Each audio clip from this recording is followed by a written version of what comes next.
बहुत स्वागत है भूपेंद्र जी, TV9 भारतवर्ष के सत्ता सम्मेलन में हमारे साथ आने के लिए, हमारा हिस्सा बनने के लिए।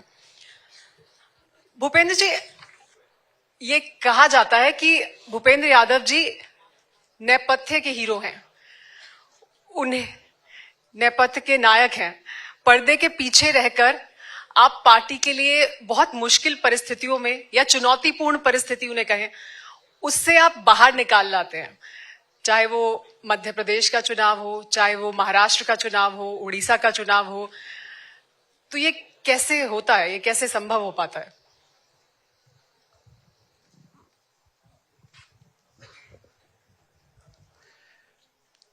सबसे पहले तो मैं आपको धन्यवाद देता हूं कि आपके चैनल ने मुझे यहां पे आमंत्रित किया है। अब मैं पार्टी का कार्यकर्ता हूं, कोई नायक नहीं हूं। और जो भारतीय जनता पार्टी को चुनाव में सफलता मिलती है, उसका सबसे बड़ा कारण तो हमारे नेतृत्व प्रधानमंत्री नरेंद्र मोदी जी हैं। उसके साथ ही भारतीय जनता पार्टी ने अपनी पूरी विकास यात्रा में एक कार्यकर्ताओं की, जिसको कहते हैं डेडिकेटेड वर्कर, जो आइडियोलॉजी पे डेडिकेटेड है, उनकी पूरी एक टीम खड़ी करी है।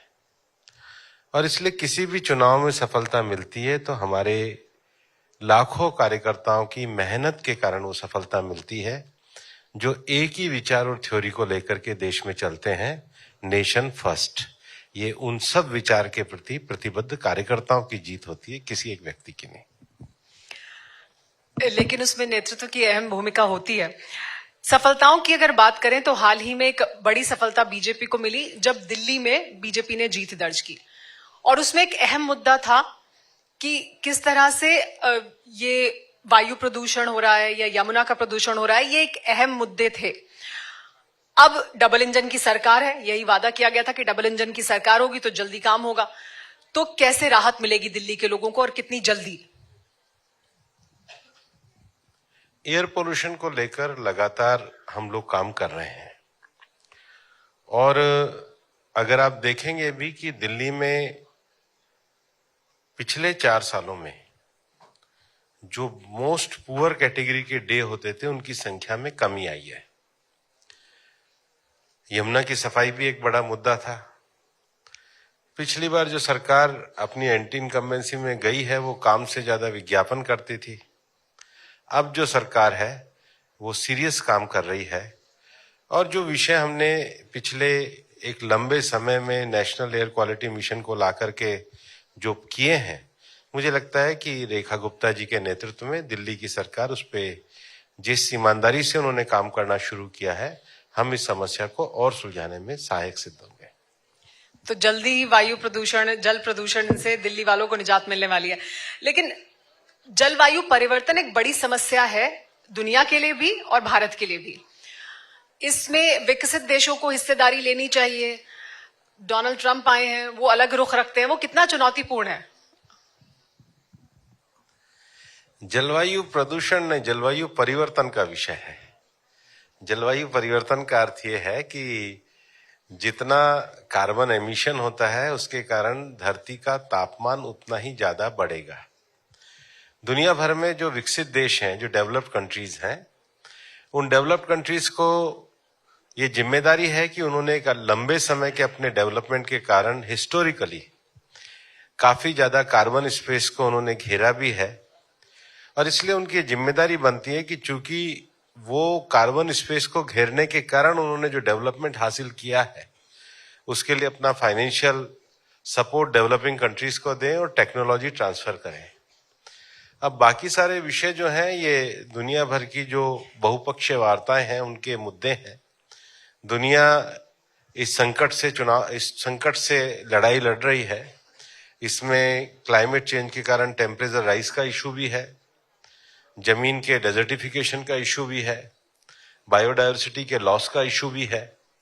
और भारत सभी बहुपक्षीय जो वार्ताएं हैं, उसमें समाधान की भूमिका में रहता है। तो हम ये मानते हैं कि हम पार्ट ऑफ सॉल्यूशन रहेंगे, पार्ट ऑफ प्रॉब्लम नहीं रहेंगे। तो दुनिया में जब भी वार्ताएं आएंगी तो भारत निश्चित रूप से जो ग्लोबल साउथ है, उसकी आवाज को भी उठाएगा और इस विषय को आगे बढ़ाएगा। लेकिन आजकल मौसम बहुत अच्छा है, अच्छी हवाएं चल रही हैं, दिल्ली का तो मौसम बहुत खुशगवार है, लेकिन राजस्थान में एक मुद्दा है जो इस वक्त सुर्खियों में है। आप राजस्थान से सांसद हैं, आप वहां से राजनीति करते हैं। राणा सांगा पर एक बयान दिया गया जिसको लेकर मध्य प्रदेश, राजस्थान सब जगह विरोध प्रदर्शन हुआ, उत्तर प्रदेश में भी हुआ। आप उस बयान को कैसे देखते? एकदम गलत बयान था, जिन्होंने भी सपा के सांसद ने बयान दिया है। राणा सांगा एक बहुत ही शूरवीर थे, उन्होंने 100 से ज्यादा लड़ाइयां लड़ी और उनकी वीरता का सभी लोग उस वीरता के प्रति नतमस्तक रहते हैं।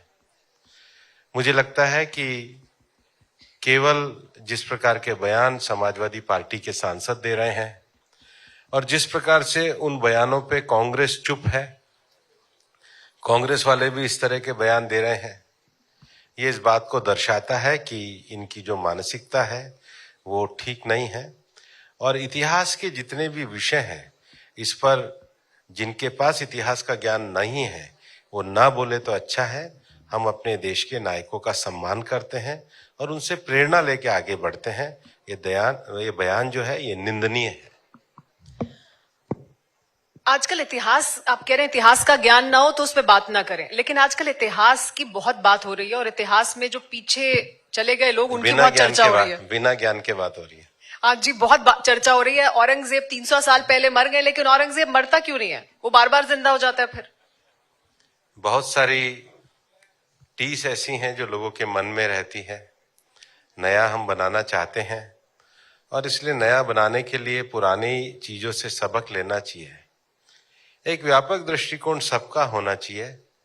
इतिहास का जो एक लंबे समय से जिस प्रकार से लोगों ने लिखा गया, तो उसके प्रति सबको संवेदनशील होना चाहिए और जिनके पास इसका आधिकारिक वक्तव्य देने का अधिकार है वही वक्तव्य दे तो ज्यादा ठीक है।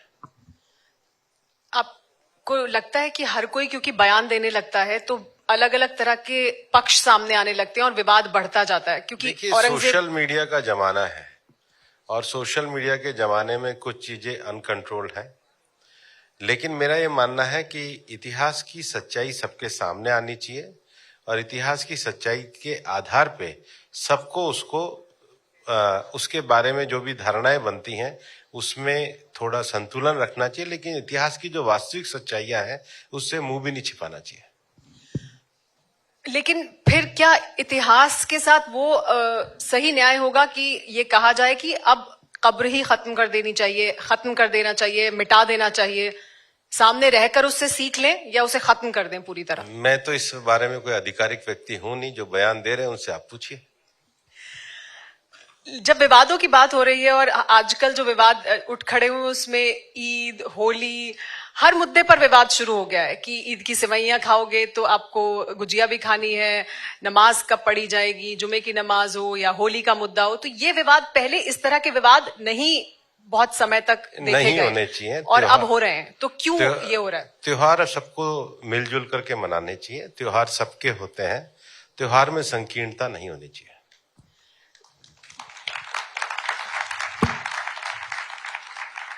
क्योंकि एक तरफ मोदी जी की तरफ से सौगात मोदी दिया जा रहा है, मोदी जी सबका साथ, सबका विकास, सबका विश्वास की बात करते हैं, फिर एक तरफ नहीं हर तरफ से इस तरह के बयान सुनाई देते हैं। तो क्या ये सिर्फ सुर्खियां बटोरने के लिए है, राजनीति साधने के लिए है? क्या आपको लगता है? नहीं, एक तरफ से क्यों दिया जा रहा है, चारों तरफ से दिया मैं यही कह रही हूँ कि हर तरफ से दिए जा रहे हैं और सौगात ही दे रहे हैं। 10 साल में नहीं है। हम 10 साल में गरीब लोगों के लिए शौचालय दे रहे हैं, हम बिजली दे रहे हैं, गांव गांव तक चीजें पहुंचा रहे हैं, विकास पहुंचा रहे हैं। सरकार का काम ही सेवा करके सौगात देना होता है, इसमें क्या आपत्ति क्या है? नहीं, इसकी तो तारीफ हो रही है। हाँ, तो तारीफ के लिए एक बार सबसे ताली बजवा दीजिए। बस सबका मन हल्का हो गया। अब इसमें क्या विषय है? ये इतना ही आसान है एक वक्तव्य से आसान कर देना और एक वक्तव्य से विवाद मैं पैदा आपको करना। बता दूं, जीवन आसान ही होता है, कुछ लोग इसको कॉम्प्लिकेटेड कर देते हैं। तो जो कॉम्प्लिकेट करे उनको एक तरफ करो, बाकी तो 99% आसान से ही रहते हैं दुनिया में। क्या यही भूपेंद्र जी का गुरु मंत्र भी है? क्योंकि आपको मैंने शुरू में पूछा कि जिस तरह की सफलताएं आपको मिली हैं मुश्किल परिस्थितियों में, यही है विवाद को दूर करो और आगे का रास्ता अख्तियार करो, क्योंकि बहुत मुश्किल परिस्थितियों में, चाहे वो महाराष्ट्र का चुनाव जिसमें कहा जा रहा था कि बहुत मुश्किल होगी जी। इसके दो पक्ष हैं। पहली बात, किसी ने मुझे एक बार सलाह दी थी कि 3 चीजें तुरंत समाप्त करनी चाहिए: छोटी बीमारी, छोटा झगड़ा, छोटा कर्जा। तो विवाद छोटा हो तो समाप्त कर दो, तो विवाद समाप्त हो जाता है। बीमारी छोटी हो, आदमी बीपी की गोली नहीं लेता है, बाद में बाकी के उसके ऑर्गन पे इफेक्ट होता है। तो जितना जल्दी छोटे पे समाप्त कर दो उतना ठीक होता है। पर तो कुछ लोग विवादों में जिंदा रहने के लिए बयान देते हैं। अब मेरे को कभी कभी समझ में नहीं आता है, जैसे आरजेडी पार्टी के नेता हैं। अब हिंदुस्तान में शंकराचार्य जी की सनातनी परंपरा से कुंभ हो रहा है। अब आरजेडी प्रमुख ने कुंभ पे बयान दिया। भाई किस लिए दे रहे हो? कोई पूछने नहीं जा रहा, कोई बात करने नहीं जा रहा, कोई क्वेश्चन नहीं। अब मुझे समझ में नहीं आता है, समाजवादी पार्टी जो लोहिया जी थे, मतलब मैं भारतीय जनता पार्टी का कार्यकर्ता हूं, मेरे परिवार में भी लोहियावादी लोग रहे हैं, लोहिया जी को पढ़ा है, मस्तराम कपूर जी का पूरा डॉक्यूमेंट मेरे पास है और मैंने तो शायद सारे वॉल्यूम भी पढ़े हैं। अब उन्होंने तो रामायण मेला भी लगाया था लोहिया जी ने, और संस्कृति की बात भी करी थी। अब जो अपने आप को विरासत की बात करते हैं लोहिया जी की, वो कहते हैं साहब क्या गाय से दुर्गंध आएगी और इत्र से सुगंध आएगी। तो भाई इत्र को गाय के दूध की तरह पियोगे क्या? बताओ, है इत्र को डाल के पियोगे? हर चीज का अपना महत्व होता है। इत्र भी जरूरी है और गाय भी जरूरी है। बैलेंस एटीट्यूड तो ये है, ये भी जरूरी है, वो भी जरूरी है। लेकिन जो बयान देने का जो तरीका है, तो ये तो समाज में विद्वेष बढ़ाने वाली बात है। और इसलिए समाज में विद्वेष ना बढ़े, हर चीज की जरूरत होती है। अब जो ये इस प्रकार के बयान हैं, इनसे आपको प्रश्न पूछने चाहिए, बैलेंसिंग एटीट्यूड होना चाहिए, वही सबसे ज्यादा ठीक है समाज में। अब आपने बिहार का जिक्र कर दिया, आरजेडी का जिक्र किया, उस पर भी एक सवाल है। आप उस पे सारे सवाल पूछिए, आप जो मन में आए पूछिए, क्या दिक्कत है? पत्रकारों को सवाल पूछना ही चाहिए और नेताओं को जवाब देना ही चाहिए, और नहीं आए तो मना कर देना चाहिए। नहीं, आप हमेशा सब सवालों के जवाब देते हैं और इस बात पर जोर से तालियां होनी चाहिए। पिछली बार बिहार जब चुनाव हुए तो आप वहां के भी प्रभारी थे, अब फिर चुनाव होने वाले हैं इसी साल। इस बार क्या आपको लगता है, क्या रणनीति होनी चाहिए बीजेपी की? कुछ खास रणनीति है, कोई खास प्लान है जिस पर काम हो रहा है? मैं 2000 मेरे को सौभाग्य दिया पार्टी ने कि मैं 2015 से लेकर के और 2021 तक मैं लगातार 6 साल बिहार का प्रभारी रहा। और मैं अपने आप को सौभाग्यशाली भी मानता हूं कि मेरे को बिहार जैसे राजनीतिक रूप से जागरूक प्रदेश में एक संगठन का कार्य करने का अवसर मिला। तो मैं बिहार से ज्यादा तो अपने आप को भाग्यशाली मानता हूं कि बिहार की धरती ने मेरे को ये अपने साथ रुकने का और काम करने का अवसर दिया। मेरा ये मानना है कि बिहार में इस समय सीधी सीधी 2 विचारधाराओं की टक्कर है। एक विचारधारा जो बिहार को एक तरीके से भय के दौर में ले जाना चाहती है, बिहार को जातियों में बांटना चाहती है, बिहार में अपने एक तरह के भ्रमों को फैलाकर लड़ाई कराना चाहती है। और दूसरी तरफ भारतीय जनता पार्टी एनडीए के अपने सहयोगियों के साथ बिहार को विकास के पथ पर आगे बढ़ाना चाहती है। और इसलिए हम बिहार को विकास के आगे पथ पे बढ़ाने के लिए एनडीए के अपने साथियों के साथ इस बार चुनाव लड़ेंगे। और अब हमारे संगठन के जो प्रभारी लोग हैं वो काफी अच्छी मेहनत कर रहे हैं। विनोद तावड़े जी हमारे राष्ट्रीय महामंत्री इस समय प्रभारी हैं। अभी माननीय राष्ट्रीय अध्यक्ष जी नड्डा जी ने भी बैठक वगैरह ली और बिहार में भारतीय जनता पार्टी अपने एनडीए के सहयोगियों के साथ अच्छा चुनाव लड़ेगी। आपने कहा राजनीतिक रूप से बहुत जागरूक है बिहार, तो आपने कोई दिया है कोई स्पेशल आपका फीडबैक, जो आपका एक्सपीरियंस रहा बिहार को लेकर, उसको लेकर? बीजेपी में तो काम करने का ऐसा रहता है कि अब जो हमारे संगठन के प्रभारी हैं वहाँ विनोद जी, वहाँ के जो अध्यक्ष हैं डॉक्टर दिलीप जायसवाल जी, हमारे जो दोनों मुख्यमंत्री हैं, वो सब एक टीम के रूप में काम कर रहे हैं। जहां जिसके सहयोग की आवश्यकता होती है सब सहयोग करता है। आपने कहा 2 विचारधाराओं की दरअसल लड़ाई है और उसको एक तरफ आप हैं तो दूसरी तरफ दूसरा पक्ष है, लेकिन आरजेडी और बाकी तमाम विपक्ष के जो नेता हैं उनका ये कहना है कि दरअसल लड़ाई अलग है। बीजेपी ये कोशिश कर रही है कि उन्होंने बड़े आरोप लगाए पंडित धीरेन्द्र शास्त्री जब वहां गए उनको लेकर भी, श्री श्री रविशंकर को लेकर भी, और उनका ये कहना है कि बिहार अलग प्रदेश है, यहां पर वो नहीं होगा जो बाकी प्रदेशों में हुआ, यहां पर धर्म के आधार पर बंटवारा नहीं होगा। तो हम कहां पे कर रहे हैं? ये आरोप वो लगा रहे हैं आप पे कि ये कोशिश है आपकी, लेकिन नहीं, या ये होगा तो, नहीं बिहार में। देखिए, बीजेपी के किसी भी नेता ने किसी धर्म के बारे में कहा, आरजेडी के नेता ने कुंभ के बारे में कहा, बीजेपी ने तो नहीं कहा। तो कह तो वो रहे और कर भी वही रहे हैं। अभी मैं बिहार में गया था तो बोले कि आरजेडी के रहते हुए बीजेपी नहीं आ सकती। मैंने कहा बीजेपी सत्ता में, वो देख कहां पे रहे हैं, हम ही तो सत्ता में है बिहार में, और हम पिछले लगातार लंबे समय से हैं।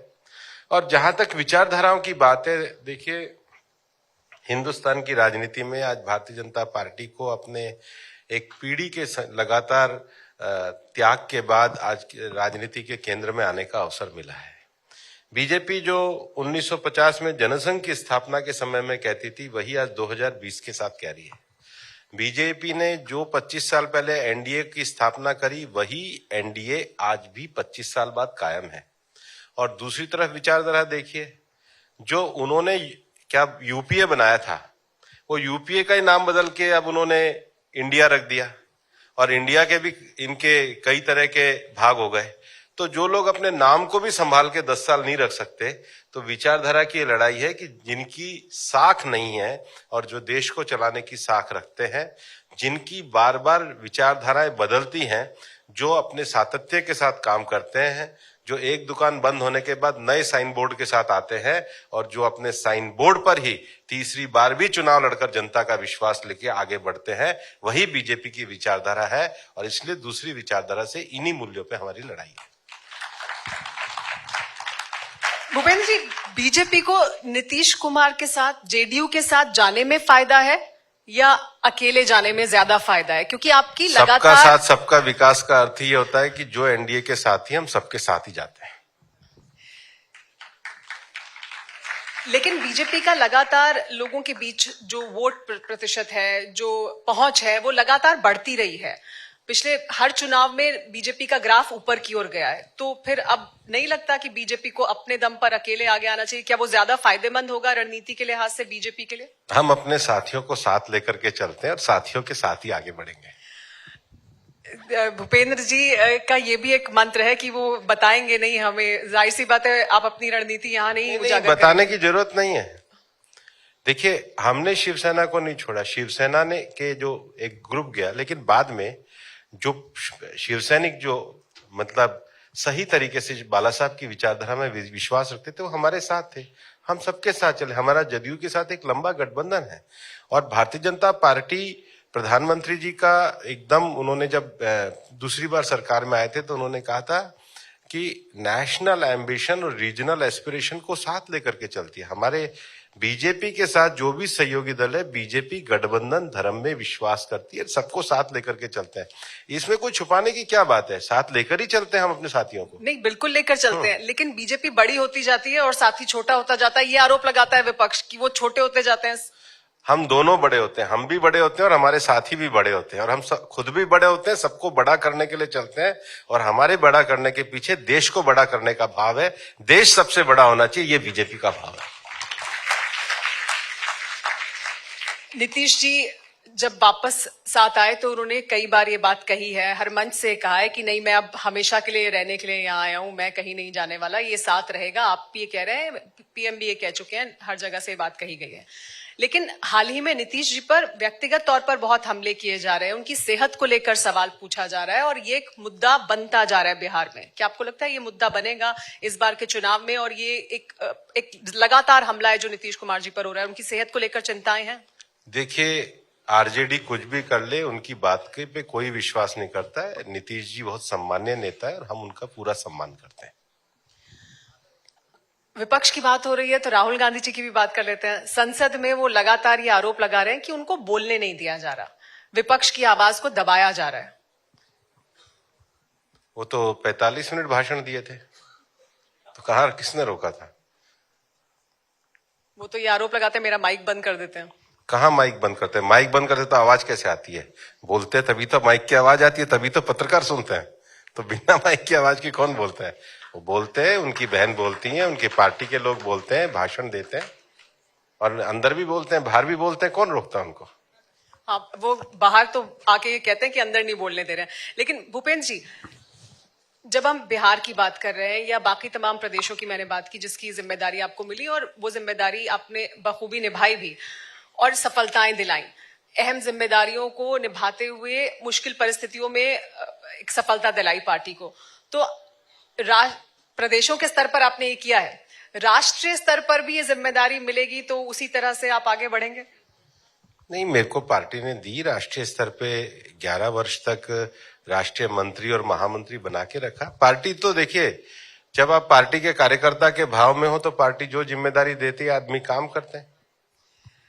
मेरा इशारा आप भी समझ रहे थे, लेकिन मैं और साफ करके बोलूं, बीजेपी के अध्यक्ष के तौर पर आपके लिए 2019 में भी बहुत चर्चा हुई, इस बार भी आपके नाम की बहुत चर्चा है। मुझे पता है आप पार्टी के कार्यकर्ता हैं, आप साफ नहीं बोलेंगे, लेकिन जिम्मेदारी मिलेगी तो तैयार है उठाने की। नहीं, बीजेपी एक लोकतंत्र की पार्टी है। देखिए, इस समय देश में कोई भी पार्टी लोकतांत्रिक तरीके से चलती है तो भारतीय जनता पार्टी उसके हिसाब से चलती है। हमारे यहाँ पूरा एक प्रोसेस है, उस प्रोसेस के साथ कार्य होता है। बाकी तो पार्टी जिसको जो जिम्मेदारी देती है वो उसी हिसाब से काम करता है, इसमें कोई अनहोनी बात होती ही नहीं है। नहीं तो ये जिम्मेदारी तो आपको भी मिल सकती है ना? ऐसा कुछ है नहीं अभी। लेकिन भूपेंद्र जी, बड़ी चुनौतियां आपके सामने, आपको क्या लगता है अब आने वाले जो चुनाव हैं उसमें क्या है बीजेपी के लिए? देखिए, माननीय प्रधानमंत्री जी के नेतृत्व में देश इस समय विकसित भारत के लिए पूरी तरीके से कार्य कर रहे हैं, और हम सब एक मिशन के सिपाही के रूप में विकसित भारत बनाने के लिए जिसकी जो जिम्मेदारी है उसको लेकर के कार्य कर रहे हैं। बहुत शुक्रिया भूपेंद्र जी हमारे साथ जुड़ने के लिए और टीवी9 भारतवर्ष से खास बातचीत करने के लिए, सत्ता सम्मेलन में आने के लिए आपका बहुत बहुत शुक्रिया। आपका भी बहुत बहुत शुक्रिया और टीवी9 का बहुत बहुत शुक्रिया। Thank you very much.